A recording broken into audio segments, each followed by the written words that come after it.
16 mai 2023, le 17 mai 2013, il y a 10 ans, jour pour jour, était promulguée la loi ouvrant le mariage aux couples du même sexe. Vous étiez alors garde des Sceaux et c'est vous qui avez porté cette loi. 10 ans après, jour pour jour, quels souvenirs vous gardez de cette période? Alors, les souvenirs...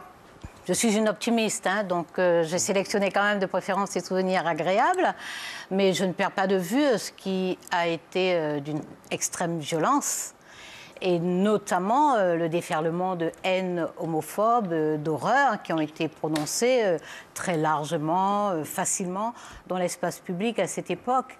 Et mon interrogation, bien entendu, aujourd'hui, c'est de savoir si cette rage, ces horreurs sont possibles aujourd'hui encore. Alors j'ai tendance à dire non, pas massivement, comme ça dans l'espace public, mais manifestement, il reste encore des enragés dans la société. Ouais. Il reste beaucoup de personnes avec des préjugés. Il est bon de rappeler que l'homophobie est une discrimination, que c'est donc une infraction, un délit, et que c'est puni par la loi. Et je rappelle donc que ce matin, SOS Homophobie a publié son rapport annuel. Il est accablant. Les agressions physiques homophobes sont en inquiétante hausse, c'est eux qui le disent. Une agression physique tous les 2 jours, plus 28% par rapport à 2021. Pourquoi on en est là ?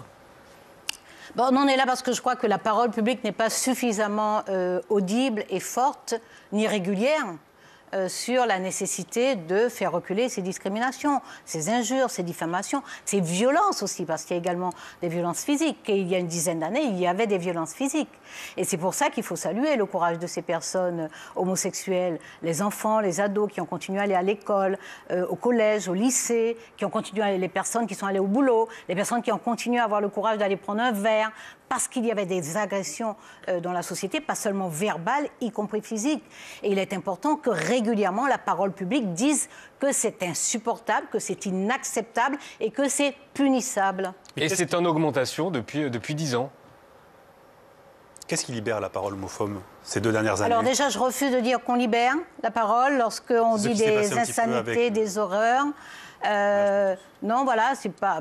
Parce que je suis très attachée au mot liberté, simplement, tout bêtement. Donc, lorsqu'on crache, lorsqu'on vomit de la haine, moi, je ne parle pas de libération de la parole. Qu'est-ce qui autorise alors? Je parle d'insultes, je parle d'injures, je parle de menaces, je parle de violence. Mais qu'est-ce qui autorise? Mais moi, je ne vais pas vous donner d'explication. Moi, je vous dis une chose très simple. C'est inadmissible et c'est punissable. Je ne vais pas venir faire des explications pour que les personnes disent « Eh bien oui, mais ça m'autorise parce que finalement, il y a quelque chose que je n'ai pas compris. » Il n'a pas compris, il faut qu'il comprenne qu'il y a la loi. Il faut qu'il comprenne qu'il y a des droits, Il faut qu'il comprenne qu'il y a des sanctions. Il faut qu'il comprenne qu'il y a un code pénal dans ce pays. Il faut qu'il comprenne ça. Voilà. Donc moi, je n'ai pas d'explication. Sauf le fait qu'il y a des personnes qui n'acceptent pas la différence, qui n'acceptent pas de singularité, qui n'acceptent pas que les autres ne soient pas comme eux, et comme elles, et qui s'autorisent.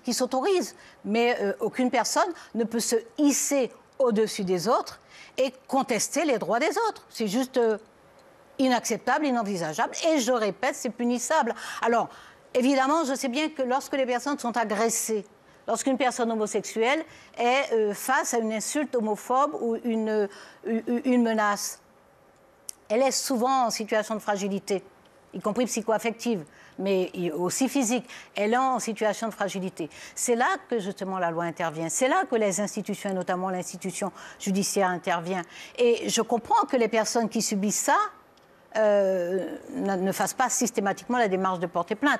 Moi, ce que je vais dire, c'est qu'en fin 2014, j'ai introduit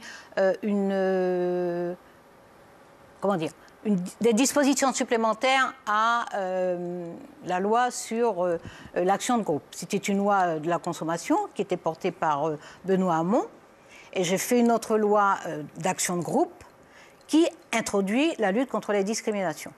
Donc, ça prolonge ce que je viens de dire sur la fragilité des personnes lorsqu'elles sont attaquées, étant donné que, puisqu'on constate que c'est fréquent, il faut que les personnes puissent se regrouper, il faut qu'elles sachent qu'elles ont cette arme supplémentaire dans la loi pour ester en justice collectivement, parce que c'est parfois très très difficile de le faire individuellement.